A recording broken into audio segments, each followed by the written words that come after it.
Alright, so I did three iceberg charts. As you notice, there are only two on YouTube, and I'm gonna explain why. So basically, though, that companies that own anime, they claim the hell out of the video, and even trying to edit out the parts what they claimed, the claim was somehow still on the video, and it was blocked worldwide. So I had to put it on Facebook, and I'm going to be linking that in the description.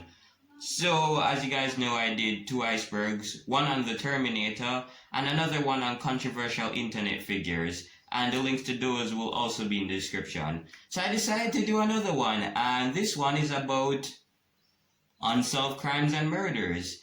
Yeah, this one kinda scared the crap out of me while I was doing this, searching these up, I ended up finding some dead bodies or something dead, and honestly kinda freaked me out. But other than that, I'm still gonna be doing this iceberg because it's just what I like. So, let's get into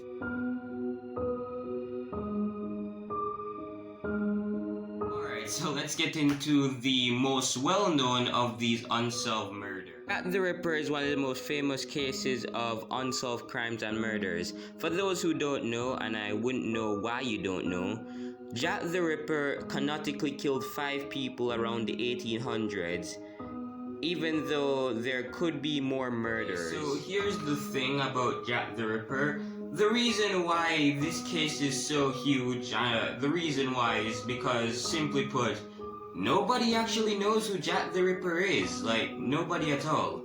He's pretty much anonymous. But judging by how the murders took place, the type of murders, and what people are talking about, I can deduce that the murders were probably committed by someone who knows how to use equipment, whose specialty is using equipment, like barbers or farmers. You think that with the amount of farmers and barbers at the time, you think that they find the person who actually did this, but no, they haven't come forth, they haven't found anybody who did this. And even when they do find somebody, due to the lack of specialty around those times where there was a lack of equipment to help with these certain cases, oftentimes, even if the person was probably the killer, possibly, the person would just ultimately be let go because they have no evidence against them. So, yeah, this case to this day, it's still unsolved. So, let's move on from here. Alright, so here's another case that is pretty well known. So, Zodiac Killer is a pseudonym that a serial killer went by. Now, the thing about the Zodiac Killer is that nobody knows his face. And even though they have sketched a person that somewhat resembles what people who survived the Zodiac Killer said he looked like, to this day, nobody can really pinpoint who this guy is. So either he has passed away, or this guy has changed his figure a lot, because nobody can find him, nobody at all. So what the Zodiac Killer would do, he would kill a person, and then he'd basically carve a zodiac sign onto the person. And the Zodiac Killer would also leave notes and hints to who this person could be. But to this day, at least 50 or 60 years later, or 40, however long it was, nobody can find this guy, nobody at all. So yeah, that's all on the Zodiac Killer, so let's move on. So the murder of the Grimes sisters is an unsolved double murder from 1956, where Barbara and Patricia Grimes went missing on their way home after going to the Brimpton Park movie theater. So what happened was, a year later, their bodies were found unclothed on a deserted road on Willow Springs in January 22 of 1957. This murder is still unsolved even 60 years later. And honestly, judging by them being nude and everything, what I have come to the conclusion is that this murder probably has sexual intentions. But the thing is, nobody has been found. Nobody has been found in connection to the murder. Nobody at all. So, it still remains unsolved to this day, sadly, and the family of the Grimes sisters will never get justice. In June of 1994, Nicole Brown Simpson, the wife of O.J. Simpson, and her friend Ron Goldman were found murdered. Now, around this time, O.J. Simpson was tried for the murder, but ultimately he was acquitted. So, yeah, what has O.J. been doing now? Getting into high-speed chases with cops and, being sued by a casino. Yep, it seems like even at 70 years old, this man cannot stay out of trouble. It's crazy. Okay, so before you guys start typing angrily, let me explain. Now, initially, James O. Ray was convicted of the assassination of Martin Luther King. Now, why this is now unsolved is because Martin Luther King's family now believes that James O. Ray was not responsible for the assassination, or rather it was somebody else who committed the assassination. So, if they're actually correct about this and James O. Ray didn't do this, that would mean that James O. Ray was innocently thrown in jail and had to rot in jail until his untimely death. So, honestly, that's kind of sad that an innocent guy spent his life in prison for something he did not do. Honestly, that's pretty heartbreaking. We're not sure if it's true or not, but if true, it's probably gonna be a lot heartbreaking. Yeah, this one might have not been at least officially unsolved, but it still makes it here on this iceberg. So, Bob Crane was an American actor, disc jockey, radio host, and a drummer. So, in 1978, Bob Crane was found bludgeoned to death in an apartment building while he was on tour for a dinner theater production of Beginner's Luck. To this day, the murder remains officially unsolved. So this one possibly needs no explanation, but for those who don't know, a rec room is an urban legend, or rather this is a form of computer pop-up where personal computers would see this pop-up after they entered a red room, which is basically a room in the dark web or the deep web where people get kidnapped and killed on camera. So after that, this would pop up and it would say, "Do you like the red room?" where the person who got that pop-up would proceed to commit suicide. The reason this is on the list is because really and truly, nobody knows if this pop-up is the thing that caused the suicide. Nobody's truly sure if the red rooms actually did cause it. Nobody's sure if the red rooms do exist. Nobody's sure of anything what happens here. It could just be videos taken from Live Leak, which you guys know Live Leak is that place where you can watch murder and gang violence take place. Nobody's truly sure. Yeah, so this one has to be remained unsolved. Some people might not know what I'm talking about, so let me put it up on screen. The Tunguska event is an event that occurred in Russia on June 30, 1908, where there was a huge explosion and 80 million trees were decimated.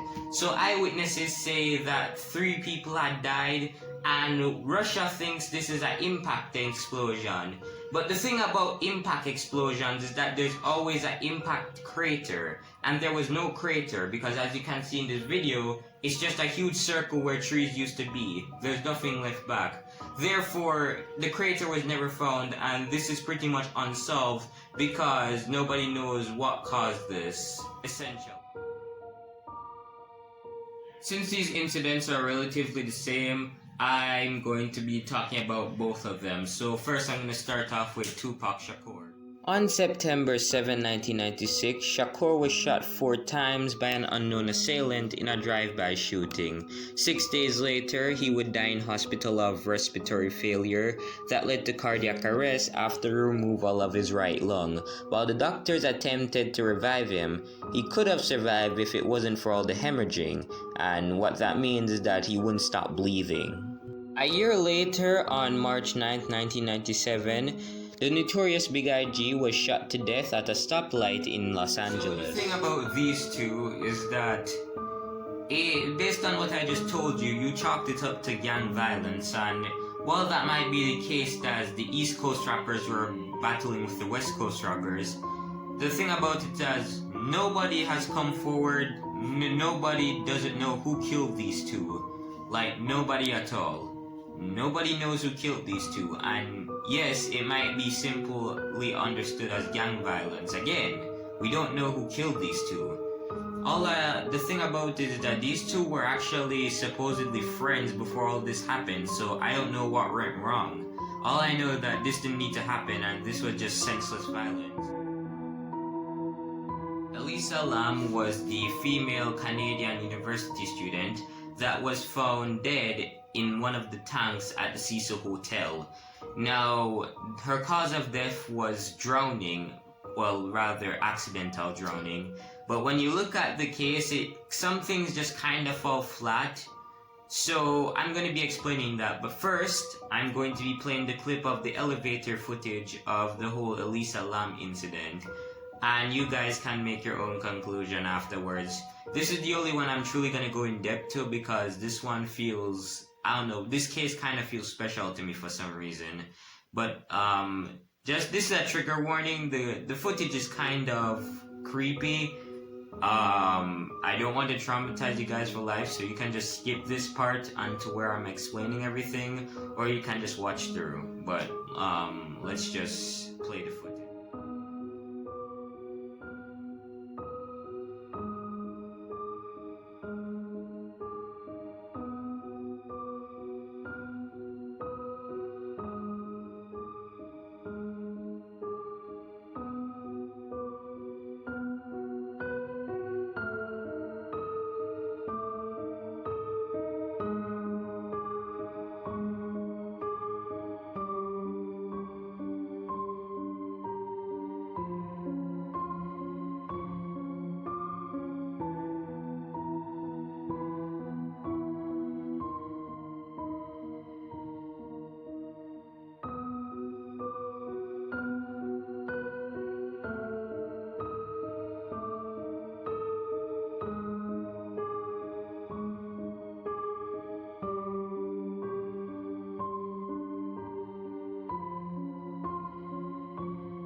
Yeah, so with that video out of the way, let's just cover some of the questions.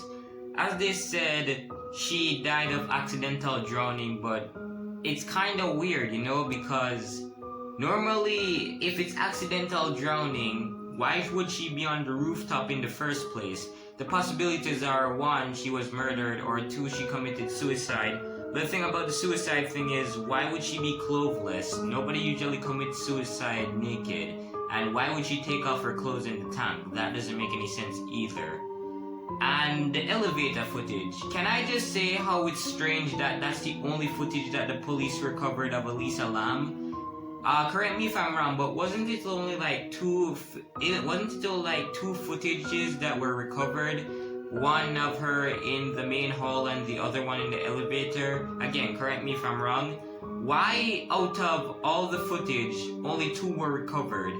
If there's footage in the elevator, why isn't there footage within the hallways?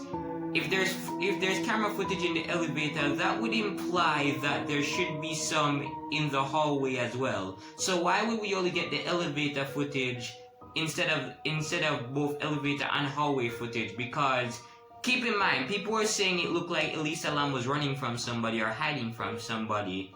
So why wouldn't we get the footage of what's going on? Like, who's she hiding from? Like, who she's running from? Like, we don't have footage for that.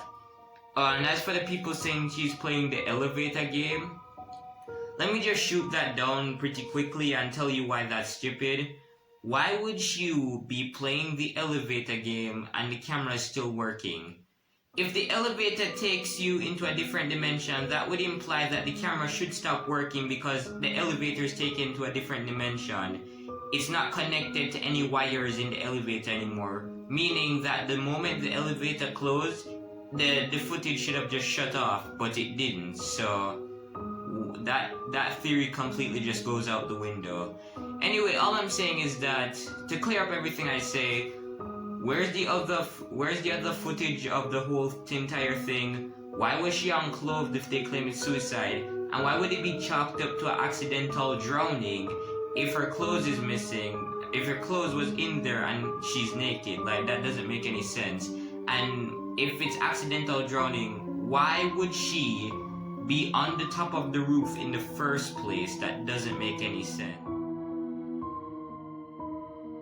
The Love Pass incident, that's right here, is where 9 hikers died during their trip through the Dyatlov Pass in Russia.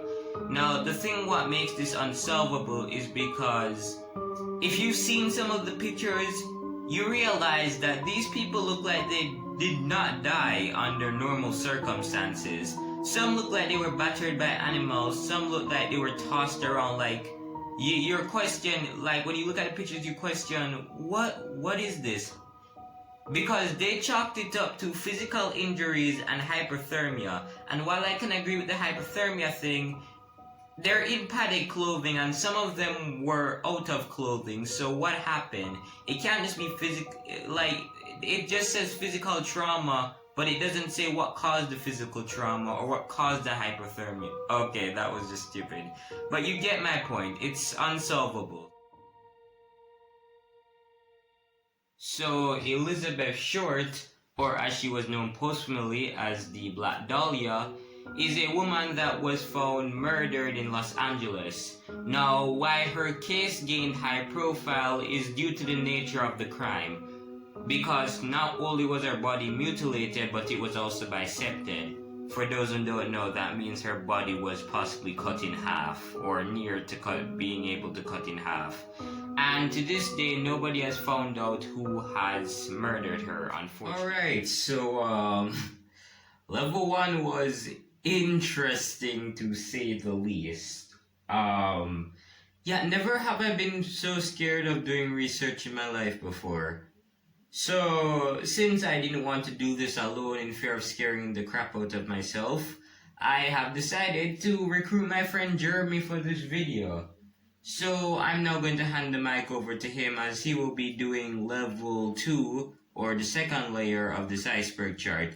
So, Jeremy, yeah, to you. Alright, so thank you, Rashawn. What's up, guys? It's Jeremy. So Rashawn told me to help him with this iceberg, and that's what I'm here to do. Now, while looking at pictures, I was scarred for life because I found the body of a 12-year-old in a swamp. Yeah, I'm now traumatized. Thanks, Rashawn. But all jokes aside, let's just get into the iceberg. Or rather, let's just get into this layer of the iceberg. The art heist at the Gardner Museum happened on March 18th, 1990, where 13 works of art, that's the ones in front of me, were stolen from the Isabella Stewart Gardner Museum in Boston in the early hours. So, the guards admitted that there were two men that were posing as police officers responding to a disturbance call, and the thieves tied up the guards and looted the museum. That just sounds straight out of a cartoon. Smiling stones were a strange series of carved stones which were found in central Massachusetts. 4 to 5 of these stones have been found. The stones were described as being made of granite and were ranging from 6 to 25 pounds. They all possessed oddly smiley faces with deep sunken eyes and wide grinning mouths. These faces do not appear to have been carved by hand, but rather chipped away by some other stones. Amber Hageman was a 9-year-old girl who was abducted while riding her bicycle with her brother, Ricky. Ricky had gone home without Amber because Amber said she wanted to stay out more. 4 days after her abduction, near midnight, Amber's naked body was discovered in a creek behind an apartment complex with severe laceration wounds to her neck. The site was discovered 5 miles away from where she was abducted. The thing about this is that nobody knows who committed the crime. Nobody at all. It was for this exact same reason that the Amber Alert was created, with her as the namesake. Honestly, this one is one of the most saddest cases I've ever heard and one of the most heartbreaking. Jean Benet Ramsey was a 6-year-old child beauty queen who was killed in her family's home in Boulder, Colorado. And the worst part about it, no known killer has been found, and they found a lengthy written ransom note. So while the motive might be possibly clear, there is nobody connected with the case. Aisha Jakila Degree was a 9-year-old that went missing from her home in North Carolina, United States. For some reason she packed up her bags and she headed out, even though it was raining at the time. To this day, nobody has found her, and it's unfortunate. The Jameson family were a family that lived in Eufaula, Oklahoma. It consisted of Bobby, his wife Cheryl, and their daughter Madison. They mysteriously disappeared on October 8, 2009.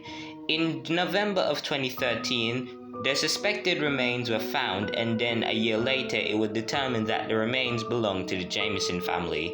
No cause of death was determined, and the circumstances surrounding their disappearance remain unknown. The thing about it is that there is video footage of when they were rushing out of their house and packing up everything. This implies that they must be doing something urgent, and that's why they moved around. But unfortunately, nothing's been found. D.B. Cooper is a media epithet used to describe an unidentified man who hijacked a Boeing 727 aircraft in the United States airspace between Portland and Seattle. Now, he extorted $200,000 and then he parachuted to an uncertain fate. Yeah, to this day, nobody knows where he is, nobody knows where he survived. All they know is that he was a 49-year-old man who pretty much jumped to either his death or he ran off with the money. The smiley face murder theory is a theory that was put together by Kevin Gannon when he found that the people who were murdered during this time period, they had smiley faces close to the murder scenes. Therefore, Kevin thought the murders would somehow have to be connected. To this day, we don't know if this theory is true or not, as there has been no killer for the case. On September 29, 1999, Marty Nix heard from an investigator about a body found in the woods near a Beaufort industrial park. Nix's nude body was just past the Hall County line into Gwinnett County, found in the woods near an isolated industrial park in Verora Avenue. Her clothes were never recovered, but her jewelry was still on. She had been dead for 6 to 9 days, but there was no cause of death determined. The Icebox murders were about Fred and Edwina Rogers, who were murdered on Father's Day of 1965. Now, this wasn't just no normal murder. He cleaned the blood, he drained all of the blood, he chopped the body into pieces and he put it in the fridge. What this implies is that he knew what he was doing. He didn't accidentally kill them or showed up and did a sloppy job. He knew what he was doing. So they focused on Charles Rogers, their son, who only communicated with his parents by slipping notes on the door, and he was rarely seen by neighbors, but nobody was able to communicate with the guy. Because despite having a nationwide manhunt, he was never seen from again and he was declared legally dead in 1975. Now, I recommend you guys read the book The Icebox. It's a pretty good read. I mean, it was by Hugh and Martha Gardner, and it was a good read. Though they came up with their own theory at the end where they said Charles escaped to Central America where he later died, which, let's be real, that theory it's not that far off. Still, as of now, nobody knows for certain who killed Edwina and Fred Rogers. Alright, so for the time being, this is where my part of the video ends. Honestly, never have I ever been traumatized in my life. You can't imagine the amount of times through this whole entire list when I was searching up those pictures how I stumbled upon the dead body. Who the hell is asking for those? I can understand coroners, but give them privately. Nobody needs to see that in the open. Especially when you know people can be scarred for life with those types of photos. This is why TVs have censors, obviously. But I'm passing the mic back to Rashawn as he's going to be doing the third layer of this iceberg chart. Yeah, so sorry if you hear any airplane or helicopter noises. We live close to a base. So before I move on to the third layer, I just wanted to say I kind of missed out something in my part for the first layer. Basically, I missed out this, glitches in reality. So basically what glitches in reality are is similar to the Matrix theory where everything is basically a computer simulated. We're all in a simulation. This one has some evidence to back it up, though nobody knows if the video is real or not. But other than that, let's just move on to the third layer of the iceberg chart.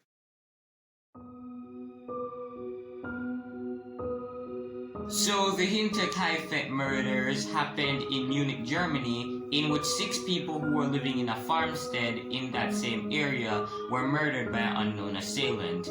Now, based on the information we have and how gruesome of the crime scene was and the evidence left back, it's safe to say that the person lived with the 6 corpses for at least a couple days, which is absolutely disgusting. Who would do that? To this day, nobody knows who has committed the massacre, and it still remains one of the unsolved mysteries of today. Jenny Lu Chang was a 19-year-old university student at the San Francisco State University. On September 11, 1977, she was found dead on the 4th floor of the library. She was severely beaten, and she was naked. This implies that there were sexual intentions for the killing, and unfortunately, the assailant for the murder has not been found. Honestly, this one is just really sad and depressing. So Arthur Schumacher is a 8-year-old boy who was found mutilated in 1925. Now, due to the age of this case, which this case is at least 95 or 96 years old, because of the age of this case, nobody has ever been found for the murder. The guy who'd be found would probably be either in his deathbed or dead already. And everybody else who was working on this case would also sadly no longer be with us. It's a pretty heartbreaking case, and I doubt they're probably gonna find anybody now. 23, 1960 at 12:30 a.m., Ida Lowry was picked off the street and brutally raped and beaten and basically left for dead, unfortunately. A man who was driving by heard her call and he brought her to the hospital, though unfortunately she died an hour later due to her injuries. All she said about the guy was that the guy was a big white man and that he worked at a bridge. And even though nobody has come forward about anything, basically it still remains unsolved. Though the Milwaukee police still have the case open, so if you guys want to go there and shed some information about anything you know, assuming that you were one of the witnesses, you can. Father Kerrigan was a priest that went missing in 1984. Now the thing about Father Kerrigan, or rather John Kerrigan, is that while they did find his bloody clothes, his body was never recovered and he still remains missing to this day. Also, something else about this, Father Kerrigan is being accused of being a child predator, pedophile. I'm not even too sure. Honestly, I don't know what happened to him, but if this is true, and I'm not saying this is true, I'm just saying hypothetically, if this is true, then I see the reason why you ran off. But if it's not true, then guys, don't spread any lies about the man. Damn. So this story involves two people, Edward Halls and Eleanor Mill. So basically what happened was Edward was a priest and Eleanor was one of the choir members of the church who he was having an affair with. They were found murdered in 1922 and nobody has been connected to the murder. They haven't found anybody, and honestly I doubt they will. Keep in mind, this is 1922, almost 100 years has passed. So I doubt they'll probably find anybody, and if they do, the person's either going to be dead or too old to send to prison. So bloop is a low frequency high amplitude sound that was detected by the NOAA in 1997. Nobody's sure of what made the sound or what type of creature made the sound. So here's the representation of a creature that could have made the sound. However, nobody's truly sure. This could be the creature though. Sydney Sung was a university student who on November 1st, 2001 went missing after her friends dropped her home after a Halloween party. Unfortunately, she has not been found yet, and I don't want to assume the worst. I don't know what happened to her. I don't know why people tend to kidnap people. What's the point? There's literally no point in kidnapping someone. There is nothing to it. If you just kidnap them for the sake of kidnapping them, how is that benefiting you? So I'm not sure if I'm correct about this or not, but from what I know, there are 6 unsolved murders in Perak, which is a city in Malaysia. Again, I'm not sure if I'm right about this or not because I couldn't find much on it, but let me know in the comment section though. February 14th, 2017, the bodies of Abigail Williams and Liberty German were found on the Monon High Bridge Trail, which is a part of the Delphi Trail in Indiana, hence the name Delphi Murders. Now, even though they have an unknown assailant in the video, or rather the picture, which is him right here, they can't identify him. They don't know who he is, but all they know is that he could be linked to the case. But as of right now, it still remains unsolved. Last Man Killer of New Orleans was a name given to a wheel-axing murderer that had his run from May 1918 until 1919. He managed to kill 6 people and injure 6 others. Now, the thing about it is that I can't show you a sketch or a picture of the guy because, really and truly, there is no sketch or picture of the guy. Nobody knows how he looks like and nobody can give a rough sketch, so this guy will probably just remain in mystery forever. Todd McAfee was a tomato farmer who in 1987 was found dead in a drainage ditch. Now, Jacob Scott he was an inmate serving time at prison, and he told the police that Ruthie Anderson, who at the time was the housekeeper of Todd McAfee, she said that she was the one who committed the murder, and eventually she was going to be arrested for first-degree murder. But then, unsurprisingly as these cases go, Jacob decided to pull a 180 and said Ruth was not a part of this, so ultimately everything was dropped, which thanks to this, the case is still unsolved to this day. From Kiliebi, I really hope I am not pronouncing that wrong, was a woman whose skeletal remains were found in October of 2006 after months of her gone missing. Now, she did go to a pub to go watch a football game. However, when she left the pub on foot, she really never made it home. Even though text messages were sent out by her phone, her wallet, and other personal items were gone when they found the skeletal remains, implying that it wasn't her who sent the text. So this also implies that she was taken rather than it was an accidental death. Now, due to the severity of how the body basically decayed and how the body is basically a skeleton, there's no cause of theft determined and evidence is pretty much non-existent. And honestly, I'm sad about it because to this day it's still unsolved. Okay, so that's it for level 3 of the iceberg chart. Honestly, this one just scared the crap out of me based on the whole visuals of certain pictures, including that one sketch that I looked up after searching up Todd McAfee and he came up on the screen. It was like a pop-up scare, bro. But now I'm handing the mic over back to Jeremy because he has to do level 4 of this iceberg chart. So let's get into it.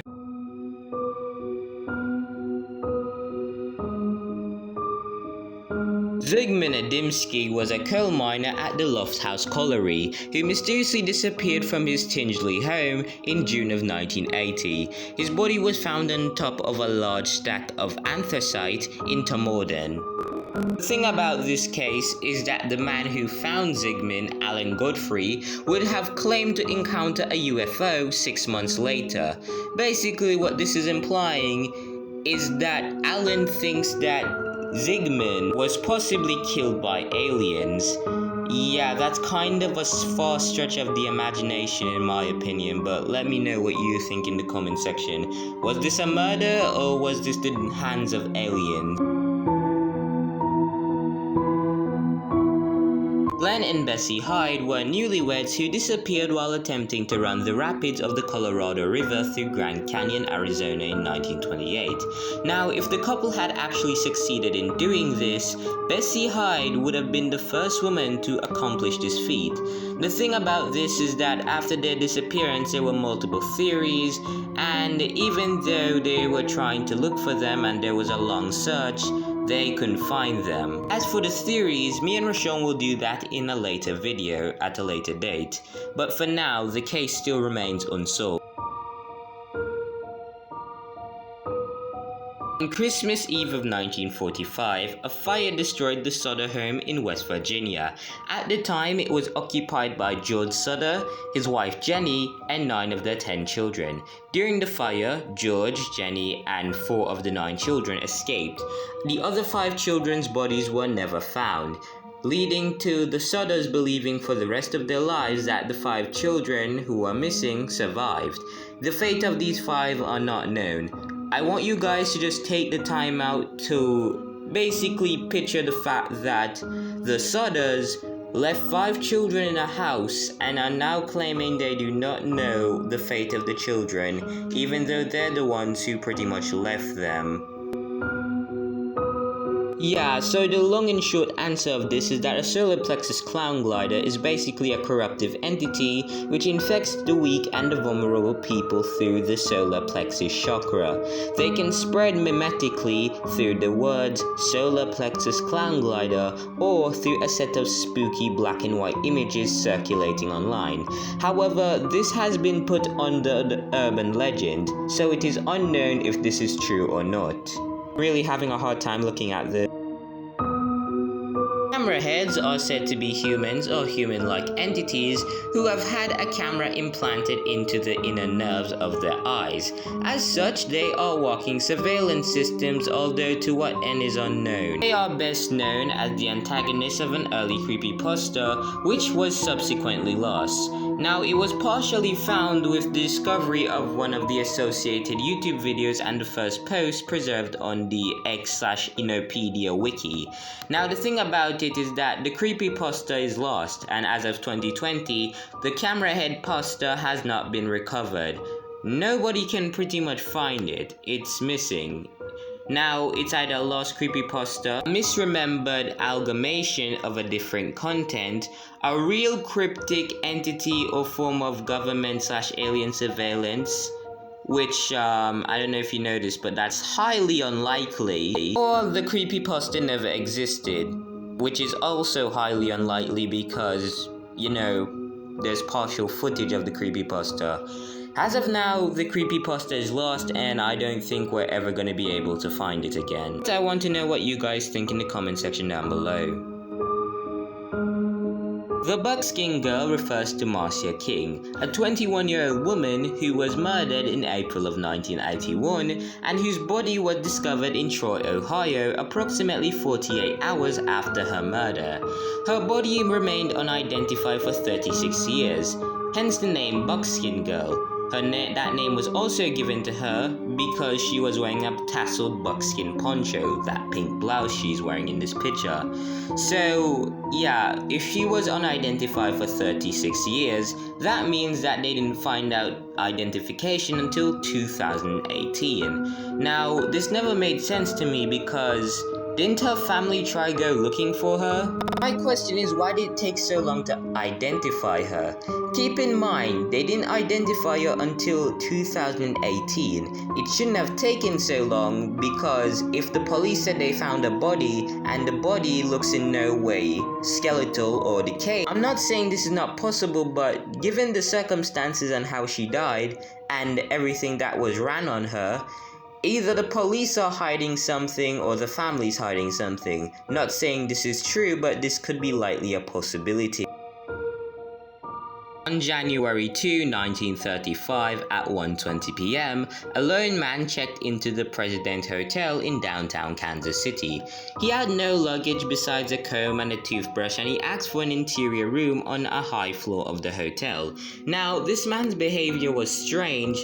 However, the staff wouldn't give his behavior another thought until 6 days later when the man turned up dead. Due to the length of the video already, if we were to talk about this, the chances of the video reaching the 2-hour mark is pretty high, and we don't want such a long video because you guys will click off after a while. So here's some things you need to know. Number 1, this guy's room was a complete bloodbath when they walked in. 2, Frank Howlin and Fred Green were the 2 main investigators. And 3, well, there's a possibility that this guy's name is not actually Roland T. Owens, and that was just a name he actually gave. On May 15, 1988, Malakia Logan and her sister were playing in the basketball court of a park near their apartment in Greenwood, South Carolina around 8:15 p.m. Malakia left on her bicycle and vanished while heading back home, which was just 300 yards away. Her bike was later found near the apartment office. Her case remains unsolved. Now, in 1990, Malakia's remains were found in a wooded area in the U.S. Forest Service property in Newberry County. However, they were not positively identified until 1998, 10 years after she vanished, and the DNA testing confirmed her identity. In November of 2002, 50-year-old Charles Wade Hampton was charged with murder, abduction, and sexual misconduct in relation to a case. He confessed to her murder and the rape and the murders of at least 2 other people. At the time, he was serving for peeping Tom crimes. Yeah. He had been a suspect in Malakia's case since 1996. However, the charges against him were dropped in 2007 after DNA testing ruled him out in one of the other murders, and investigators did not have any evidence to corroborate his confession with Malakia's murder. However, he did plead guilty to obstruction of justice and was sentenced to 8 years in prison. Prosecutors say that if there's new evidence, he will be charged again. Okay, so this is where my portion of the video ends. Honestly, I have to say this is a pretty big, this is gonna be a pretty long video, but we're all in for it. So now, time to hand the mic back to Rashawn because level 5. Okay, so I was about to start on level 5 of the Iceberg chart, but Sanjay just called. He asked me if he could contribute any way to the chart, and I told him yes. Don't know who Sanjay is. He's from the Japanese horror, manga, anime, whatever, Iceberg chart. Again, link to that one will be in description because I had to post that one to Facebook.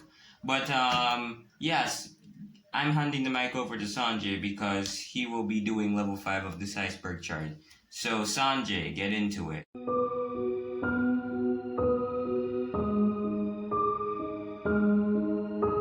My and your sanity, I'm not going to show the pictures because it's obviously very creepy, so I'm just going to talk and you guys make your own interpretation of what I'm about to say.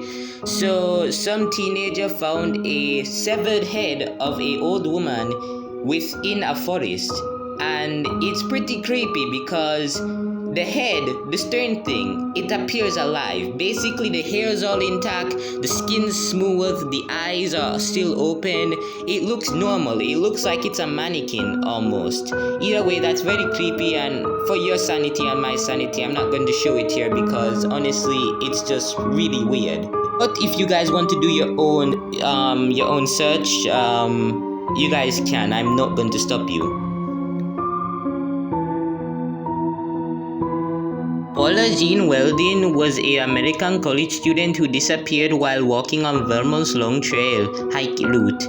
Local sheriffs were criticized for errors they made in the investigation, and what this led to was the creation of the Vermont State Police. Weldon's fate remains uncertain and was one of the several unexplained disappearances in the same area at the time. If she is still alive today, Paula Jean Weldon would be 92. The monster of Florence is a name commonly used by the media in Italy for a serial killer who killed 16 people between 1968 and 1985. Now, the courts reached a conclusion that the murders were committed by 4 people instead of 1. Now, the thing about this and why it's on here is because that conclusion is ultimately pointless. Now, these people were probably murdered relatively in the same area, so just because it's a lot of murders doesn't mean it's committed by more than one person, and they couldn't really make up their minds. For example, some people say it was linked to a satanic cult, some people say it was done by other people, and some people reached the conclusion that it was done by the Zodiac Killer, which makes absolutely no sense. It cannot be linked to the Zodiac Killer if the Zodiac Killer never went to Italy. Simply put, the Zodiac Killer would have to be in a cult. It would have to be like a Zodiac cult in order for this to happen. Again, the Zodiac Killer killed in America, not Italy. So this theory is ultimately pointless. As of right now, we won't know who committed these murders. We don't know, and unfortunately, it's going to have to remain unsolved. This is another one I'm going to let you guys do research on because honestly this one, it looks pretty creepy and I don't want to scare anybody or give anybody a heart attack.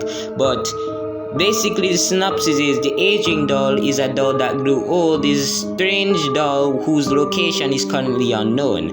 It's basically like this: after 11 years of being in an attic, the doll somehow aged and decayed, going from an adorable childlike doll to a withered doll resembling an old man, which is very creepy because dolls shouldn't be able to age. But as I said, we don't know if this is true, we don't know if it was swapped out for a different doll, like we don't know what happened, but all we know is that the current location of the doll is unknown. I hate that I have to say it again, but this is another one I'm not going to show a picture of due to what I found in regards to the situation.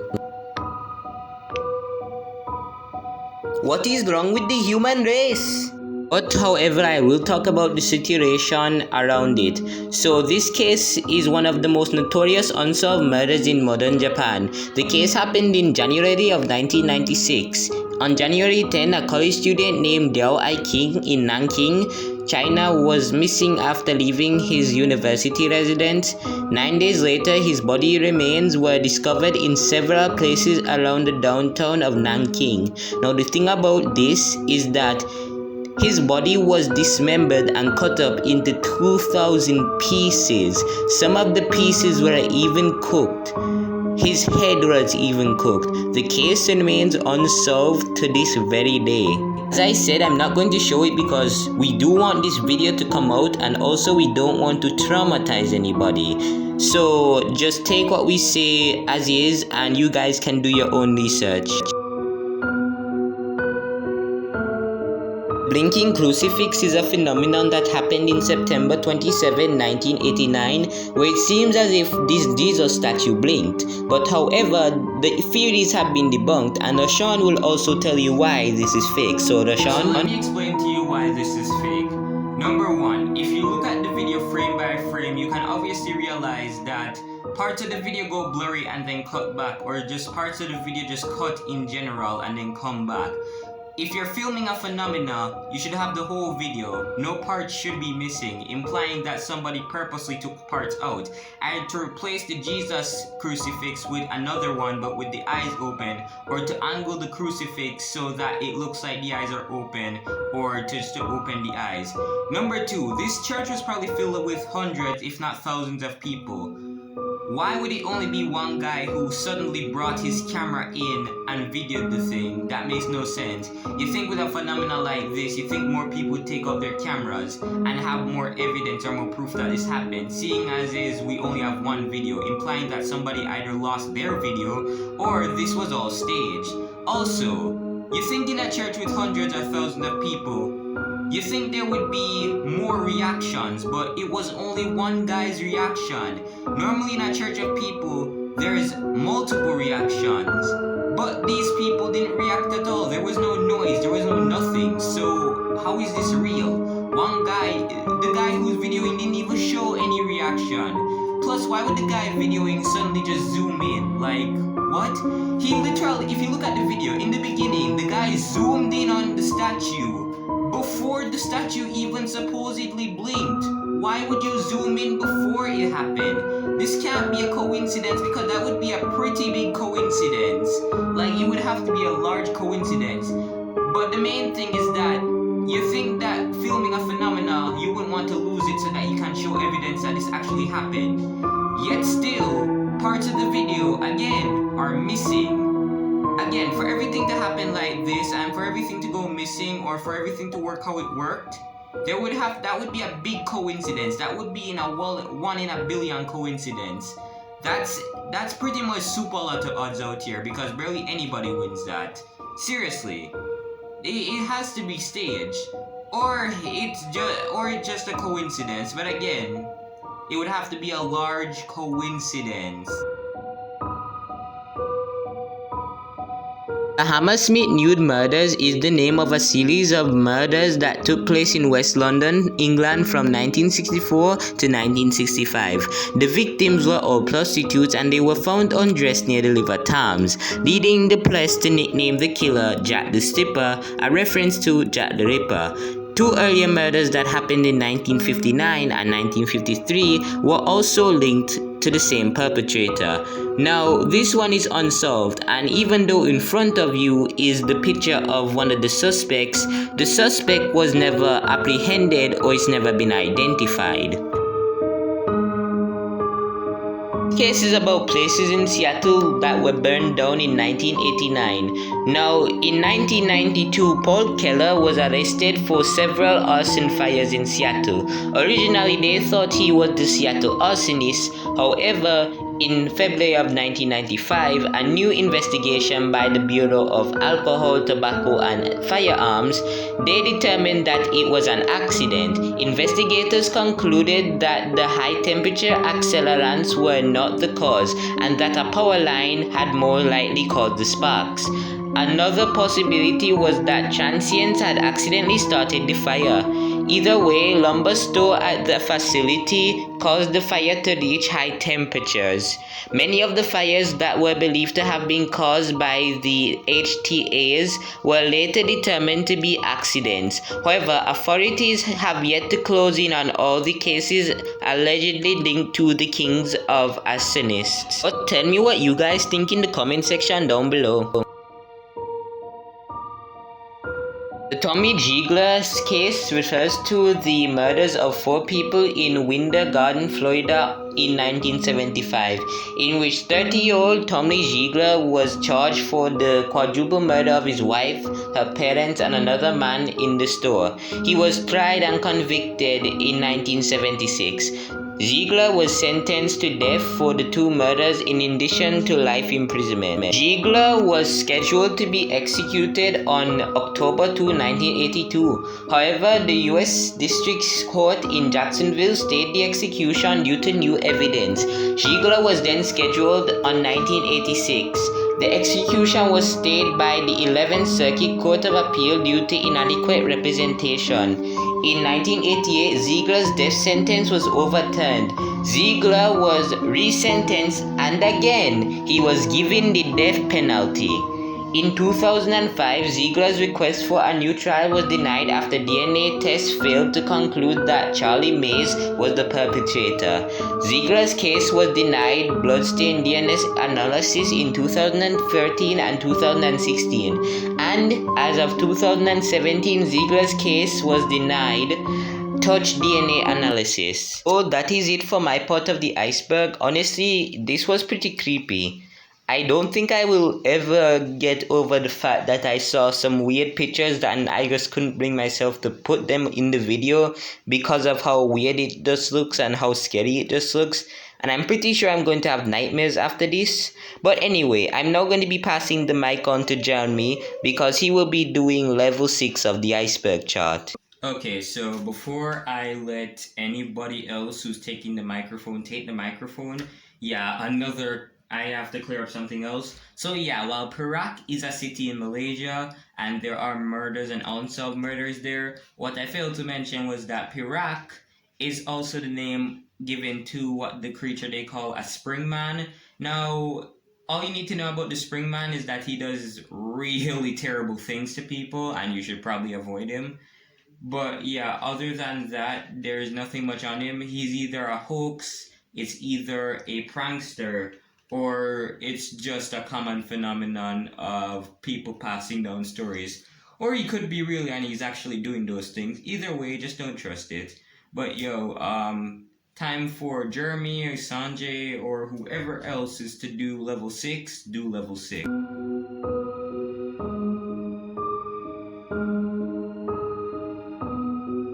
On June 18, 1977, Charles was found shot to death in the desert despite the fact that he was wearing a bulletproof vest. He had been shot once in the back of the head with a bullet from his .357 Magnum, which was lying right beside him. In his car, police found a note that had directions to the crime scene written in his handwriting. A pair of glasses was also found that didn't belong to him.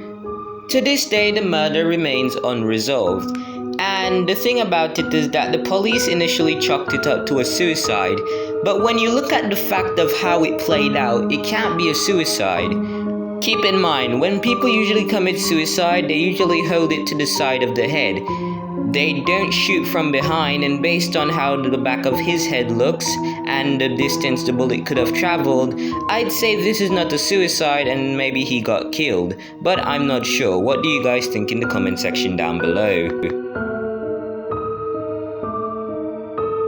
In 1990, the police were searching for a serial killer who's suspected of murdering at least 8 prostitutes throughout the state of Ohio. Now, amazingly enough, these women weren't even identified until the 2010s. In 2010, a woman that was found in 1987 was identified. In 2013, a woman who was found in 1989 who vanished was identified. 2017, a woman who went missing in 1990 was identified. In 2018, a woman who went missing in 1981, who was the buckskin girl, as we talked about her early on the list, was identified as Marcia King. Now, what's strange to me is that it took them until 2010 to identify these women. Even the Marcia King case, because that one still confuses me to this day along with the others. What happened to their parents? Again, I always ask what happened to their parents because for some reason or another, it seems like their parents are literally like nowhere. Their parents weren't worrying about them or anything. Why did it take 20 years to identify these women when these women clearly have parents or family members who would still be concerned or care about them?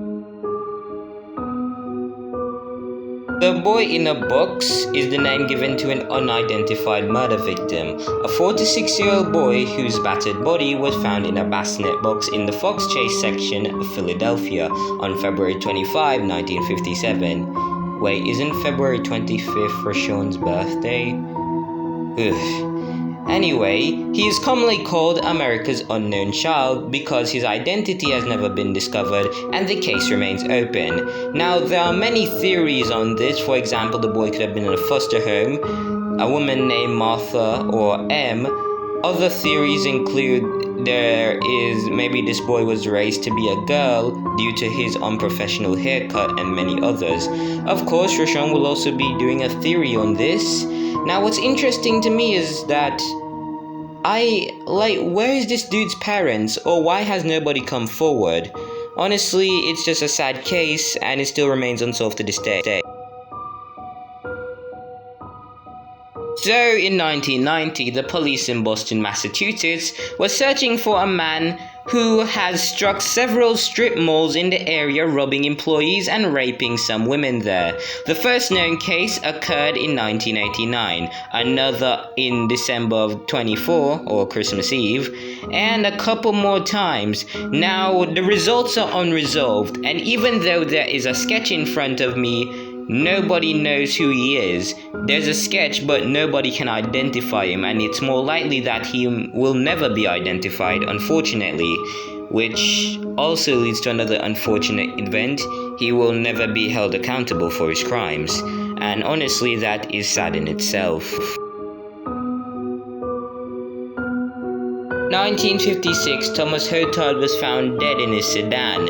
Now, his lover, who was Audrey Mote, is never at the scene. She vanishes and is never found. The thing about it is that she is the lover of Thomas Hotard, which means either A, she killed him, or B, she mysteriously went missing. But nobody to this day can find her, and nobody knows what killed Thomas Hotard or who killed him.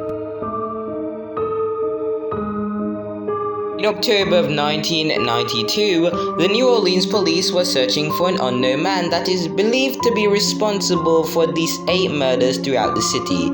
He chooses victims that are prostitutes. The first one was 17-year-old Danielle Britton, who was found on August 4, 1991, covered in trash at an illegal dump site. She lived nearby with her mother, and she had been strangled and possibly raped approximately 12 hours earlier. As of right now, the case is unresolved. From 1992 to 1995, at least 8 more women were killed in New Orleans.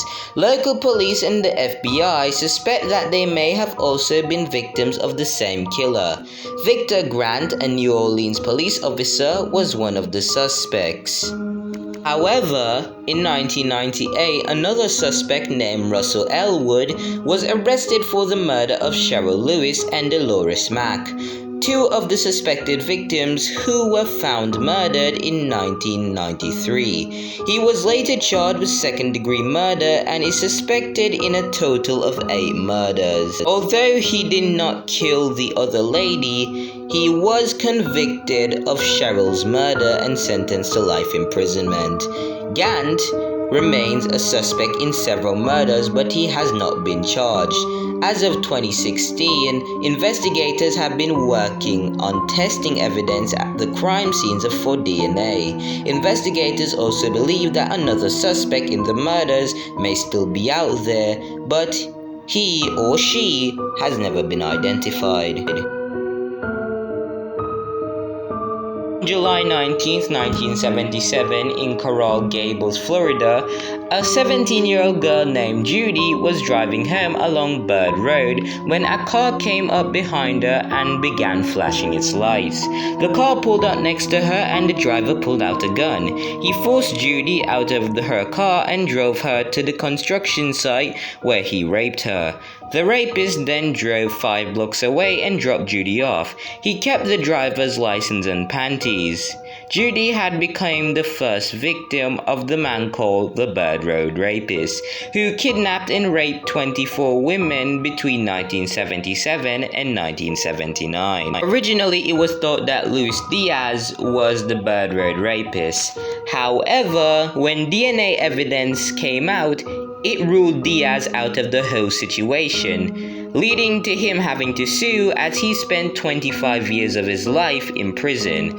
Unfortunately, the Bird Road Rapist or rapists have never been brought to justice. However, Virginia Snyder noted that she later determined the true identity of the rapist. Her informant was Luis Nunez, who told her that the 3 friends, fellow gang members, were actually the rapist. However, Nunez died in 1994 without ever being interviewed, and Virginia herself passed away in 2017. So this is an unfortunate case, and to this day it remains unsolved. On February 1, 1960, an 18-year-old secretary named Sandra Valade vanished after leaving a YMCA swimming class in Manchester, New Hampshire. 9 days later, her body was found in a snowbank, sexually assaulted and shot to death. Now, the authorities had a few leads in the case, and soon the case grew cold. Then, in winter of 1964, 14-year-old Pamela Mason responded to a newspaper ad asking for a babysitter. Unfortunately, 8 days later, she was found stabbed and shot to death in a snowbank near Manchester, New Hampshire. And a few weeks later, after Pamela's death, a local woman named Rena Paquette began telling people that she knew who was responsible for Pamela's death. A couple days later, she was found burned to death in a barn on her property. Surprisingly, it was ruled a suicide. And a couple days later, a man was also found dead. Or rather, her son, Danny Paquette, was shot to death near his home. As of right now, this case remains unresolved. Edward Coolidge was later arrested and charged with Pamela's murder. He was convicted and sentenced to life in prison. However, this sentence was changed due to a legal technicality. He was released in 1991 and has never been charged with Sandra or Rena's cases. Danny's case was later found to become it was completely unrelated to the others.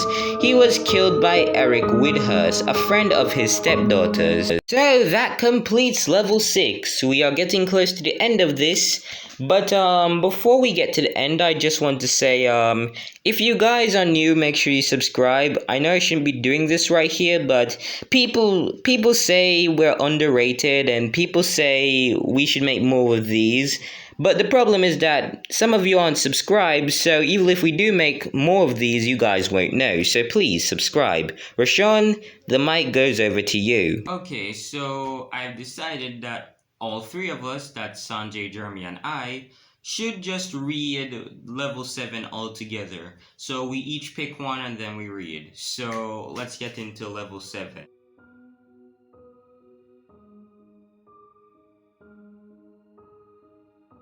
On February 19th, 1971, two teenagers hitchhiking along the Interstate 75 discovered the body of a young woman who had been tossed from the Lake Panasofi Bridge in Florida.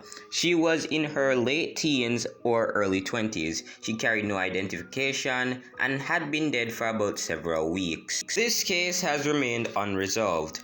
However, new DNA analysis of the woman's isotopes unveiled their origins to be from Greece. In the fall of 2012, this case was featured on a Greek missing persons show. A viewer called in and identified her as Constantina, a friend of hers, who had a brother serving in the Navy near Lavrio. She said that they both went to school in Kisifa, a suburb of Athens, and were taught home economics. When the show was updated, another viewer called in claiming that two other girls went to the United States with Constantina and that their whereabouts were also unknown. However, a daughter of one of them saw the updated show and called to say her mother was alive and actually sent to Australia, not the United States. As of yet, no new leads have surfaced on Constantina's whereabouts, suggesting that she may actually be Little Miss Panasofi. However, a positive identification has not been yet determined as her relatives have not been located and the killer was never identified. On March 26, 1998, after waking up due to back pain, Tristan Brubock asked his father if he could visit a doctor, but his father told him that he should go to school first. He left school early at 1:30 to see a doctor. Now, a witness reports that she saw him smoking a cigarette in front of this train station, when in actuality, he was just taking out his phone to call his father.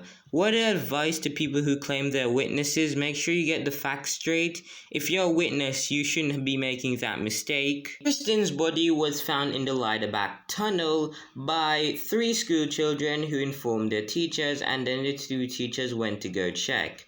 Now, Tristan's body was punched and choked into unconsciousness before the perpetrator cut his throat from one ear to the other with a knife. He then let him bleed dry, which basically means all the blood drained out of Tristan's body in a river and started to blemish the corpse. He cut off both of the corpse's testicles and took them out. Around the buttocks area and one tight, he cut off tremendous amounts of flesh. Multiple stab wounds were found on his body, and the missing parts of Tristan's body were never found. Now, the three children who reportedly found Tristan in the tunnel, the three children were planning to use the tunnel as a shortcut, but when they saw a man bending over something at 3:30, they observed him and they decided they wouldn't take the route and didn't use the tunnel. The children did give a description. Another girl also saw the same man. Now, we will be talking about this case because we might be talking about everything here individually, but in 1999 of October, an unknown person was digging a 1.2-meter deep hole into Tristan's grave at night. He was never seen, there were no witnesses, but police thought he was disturbed while digging and therefore left. As in, he was scared in the night. What a big man. Unfortunately, this case has never been solved, and there's no closure to this. On April 19, 1990, an unidentified partially disrobed woman was found beaten to death at the side of Interstate 70. Her jewelry was apparently missing from her body. Now, when they did an examination, they could possibly determine that she more likely or could possibly be a prostitute. Now, the one prime suspect in this was an Ohio prostitute killer. Now, he was possibly a trucker who went by Dr. No over a CB radio. He may have played on prostitutes in Ohio between 1981 and 1990. Now, a new reconstruction of the victim was later created in hopes of identifying her. In August of 2017, the victim was identified as 29-year-old veteran Patrice Anita Corley, thanks to DNA testing. Patrice had vanished in December of 1989 from Louisville, Kentucky, and left behind a son. A sister-in-law attempted to report her missing but was told that she was not allowed to do so because she was not a blood relative. Her sister-in-law tried again in 2016 And this time, the police actually accepted it and Patrice was identified. However, her killer was never identified and investigators fortunately, they opened back the case. So if you have any information, you guys can go to the police station about it. In 1976, a male skeleton was found in the home of a photographer named Emmerich Kolb. Several people have speculated that it belonged to Glenn Hyde, a man who knew Kolb and who vanished with his wife, Bessie, decades earlier. The Hydes were a newlywed couple who vanished while taking a trip down the Colorado River at the Grand Canyon in 1928. As you guys know, Jeremy talked about this earlier in the video. So far nobody knows what happened to the Hydes, nor do they know who the skeleton is, which has been nicknamed the Kolb skeleton. Now, this case is still unresolved, and in 2008, investigators determined that the skeleton belonged to an unidentified man that had committed suicide at the Shoshone Point in the Grand Canyon in 1933 after finding a photo of him. However, the person wasn't positively identified, and as you guys know, the hides still remain missing. On November 10, 1985, a hunter came across a tipped-over 55-gallon drum and trash near Bear Brook State Park in Allentown, New Hampshire. Inside the drum, he found the remains of an adult woman and a 5 to 11-year-old girl wrapped in plastic. Now, there were 4 victims, and these are the latest composite sketches of the victims. Now, in 2000, New Hampshire State Police looked into serial killer John Edward Robinson as the suspect of the case, but when DNA results came out, he was ultimately ruled out. There have been theories that this crime was the work of a serial killer or an organized crime member. Some believe that the killer was someone local or who knew the area well because it was not close to any main highways. One possible theory is that the victims could have been killed by a boyfriend or husband. Now, in 2013, when DNA evidence came out, the middle child was shown that she was not related to anybody here. She was not related to anybody in the case. In January of 2016, it was announced that the murders were believed to have been committed by a man named Robert Evans. DNA testing confirmed that Evans was the father of the middle child. Evans is the prime suspect in the case and the disappearance of Denise Budin. Denise vanished with Evans and her infant daughter in 1981, but her disappearance was not reported until 2016. When her daughter was found alive. Evans and Denise lived in New Hampshire in the early 80s, and Evans worked near the area where the Bear Brook remains were found later. In 2002, Evans was arrested for murdering his new wife, Yoon Soon Jun. He pleaded guilty to a murder and was sentenced to 15 years in prison. He died in prison in 2010. Now, authorities believe that Evans killed Denise, the Bear Brook victims, and the middle child's mother. Authorities have stated that the true identity of the man is actually Terry Peter Rasmussen. On June 6, 2019, it was announced that the adult and the 2 children were identified as Marlise Honeychurch and her 2 daughters, Mary Vogue and Sarah McWaters. The family disappeared during November 1978 after Marlise had reportedly had an argument with her mother.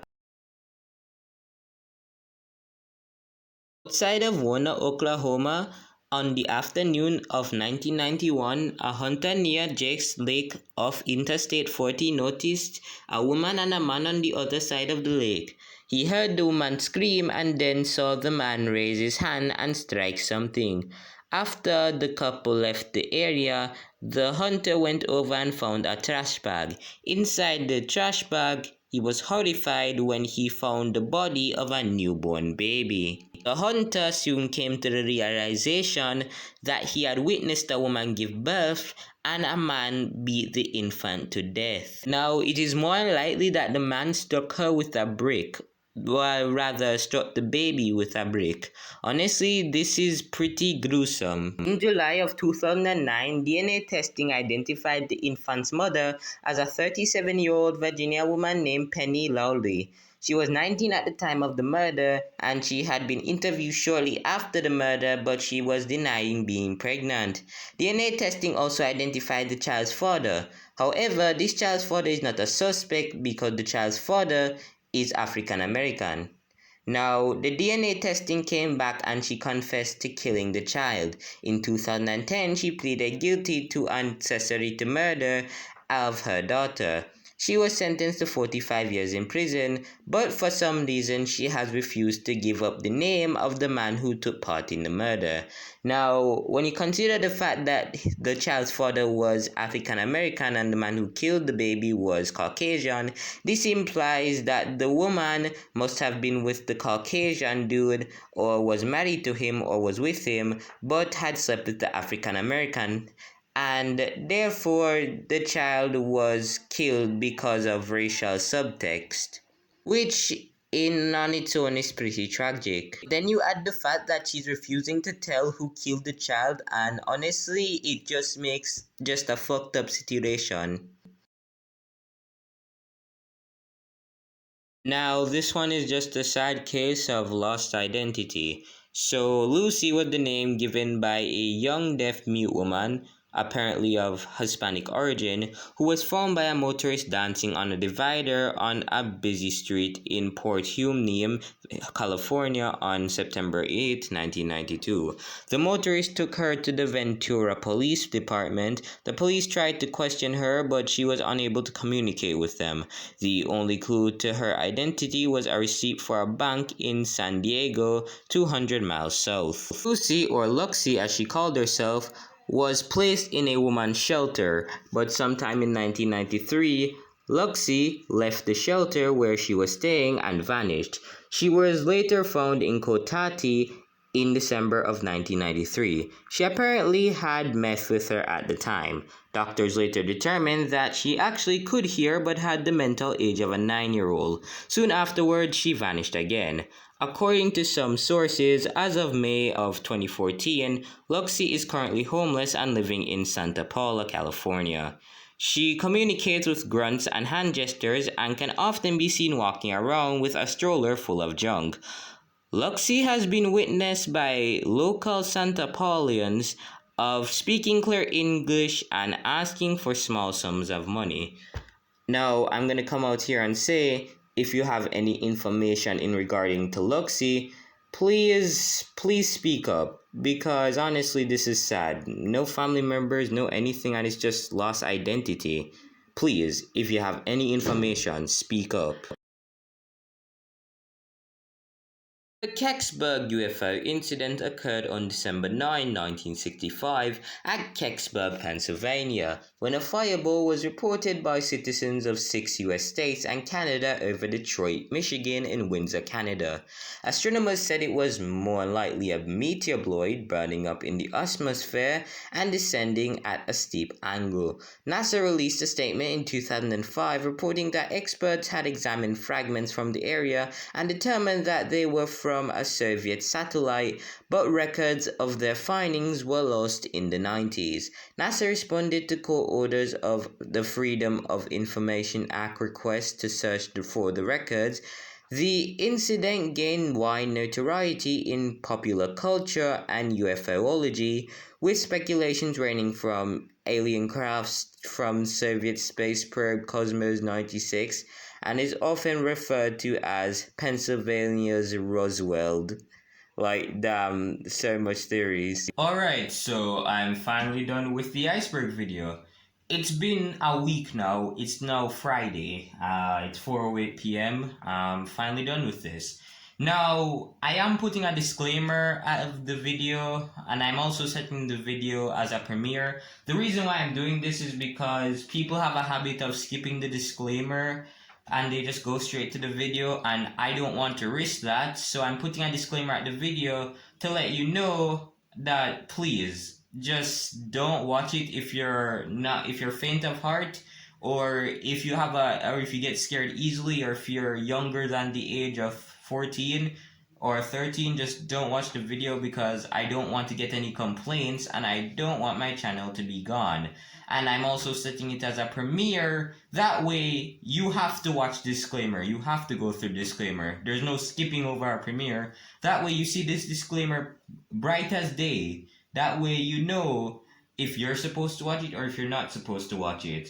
But other than that, that's the end of the video. So I'll see you guys in the next video. Peace out.